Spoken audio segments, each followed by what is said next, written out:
வசனம் தியானத்தின் தலைப்பு. நமக்கு சுவிசேஷமாய் அறிவிக்கப்பட்டு வருகிற வசனம் அழிந்து போகிற புல்லை போன்ற மனித வாழ்வை அழிவில்லாதவர்களாய் நிலைத்திருக்கச் செய்யும். பேதுரு 1:25 கர்த்தருடைய வசனமோ என்றென்றைக்கும் நிலைத்திருக்கும். உங்களுக்கு சுவிசேஷமாய் அறிவிக்கப்பட்டு வருகிற வசனம் இதுவே. சுவிசேஷம் என்பதற்கு நற்செய்தி, நல்ல செய்தி என்று அர்த்தமாகும். இதே வசனத்தை நாம் நியூ லிவிங் டிரான்ஸ்லேஷனில் வாசிக்கும் போது, but the word of the Lord remains for ever and that word is the good news that was preached to you.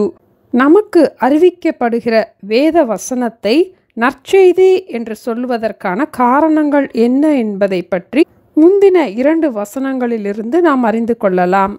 வேத வசனத்தை அழிவில்லாத வித்து, அதாவது அழிவில்லாத விதைக்கு ஒப்பாக கூறப்பட்டிருக்கிறது.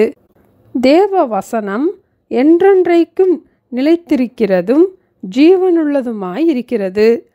வேத வசனத்தை கேட்டு நம்முடைய இருதயத்தில் ஏற்றுக்கொள்ளும் போது நாம் மறுபடியும் ஜெனிப்பிக்கப்பட்டிருக்கிறோம், அதாவது நாம் மறுபடியும் பிறந்திருக்கிறோம். வேத வசனத்தை நாம் ஏற்றுக்கொள்ளும் போது நாம் கிறிஸ்துவின் சாயலாகத்தானே மறுரூபமாகிறோம். 24 வசனத்தை நாம் வாசிக்கும் போது, இந்த உலகத்திலே நம்முடைய வாழ்க்கை புல்லுக்கு ஒப்பாக கூறப்பட்டுள்ளது. மாம்சமெல்லாம் புல்லை போலவும் மனுஷனுடைய மகிமையெல்லாம் புல்லின் பூவை போலவும் இருக்கிறது.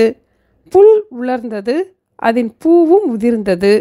அழிவுள்ள வித்தினாலே இந்த உலகத்திலே பிறந்த நாம் அழிவில்லாத வேத வசனத்தை கேட்டு அதை ஏற்றுக்கொள்ளும் போது நாமும் அழியாமையை தரித்து கொள்கிறோம். ஆண்டவருடைய வார்த்தை நம்முடைய இருதயத்தில் இருக்கும் போது நாம் நித்திய ஜீவனை சுதந்திரித்து கொள்கிறோம். அழிவுள்ள நம்முடைய சரீரத்திலே அழிவில்லாத தேவ வசனத்தை ஏற்றுக்கொள்ளும் போது நாமும் அழிவில்லாதவர்களாய் மாறுகிறோம், நித்திய ஜீவனை சுதந்திரித்து கொள்கிறோம்.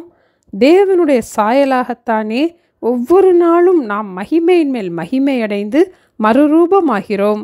இதுதான் நமக்கு அறிவிக்கப்படுகிற நற்செய்தி. ஆகவே என்றென்றைக்கும் நிலைத்திருக்கக்கூடிய கர்த்தருடைய வசனத்தை நாம் இன்னும் அறிந்து கொள்ள பிரயாசப்படுவோம், மற்றவர்களுக்கும் அறிவிப்போம். அழிவுள்ள வித்தினாலே அல்ல, என்றென்றைக்கும் நிற்கிறதும் ஜீவனுள்ளதுமான தேவ வசனமாகிய அழிவில்லாத வித்தினாலே மறுபடியும் ஜெனிப்பிக்கப்பட்டிருக்கிறீர்களே. மாம்சமெல்லாம் புல்லை போலவும் மனுஷனுடைய மகிமையெல்லாம் புல்லின் பூவை போலவும் இருக்கிறது. புல் உலர்ந்தது, அதன் பூவும் உதிர்ந்தது. கர்த்தருடைய வசனமோ என்றென்றைக்கும் நிலைத்திருக்கும். உங்களுக்கு சுவிசேஷமாய் அறிவிக்கப்பட்டு வருகிற வசனம் இதுவே. ஜெபிப்போமா? எங்களை நேசிக்கிற எங்கள் அன்பின் ஆண்டவரே, அழிந்து போகிற புல்லுக்கு ஒப்பாயிருக்கிற எங்களுடைய மனித வாழ்க்கையினை என்றென்றைக்கும் அசையாமல் நிலைத்திருக்கக்கூடிய தேவனுடைய ராஜ்யத்தை சுதந்திரிப்பதற்கு அழிவில்லாத வேத வசனங்களை எங்களுக்கு தந்திருப்பதற்காக ஸ்தோத்திரம் அப்பா.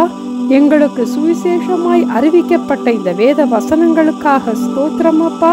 நாங்கள் இன்னும் வளரும்படி புதிதாய் பிறந்த குழந்தைகளைப் போல திருவசனமாகிய களங்கமில்லாத ஞானப்பாலின் மேல் வாஞ்சையாய் இருக்க எங்களுக்கு கிருபை தர வேண்டுமாய் இயேசுவின் நாமத்தில் ஜெபிக்கிறோம் பிதாவே. ஆமேன். Thank you. Have a blessed day.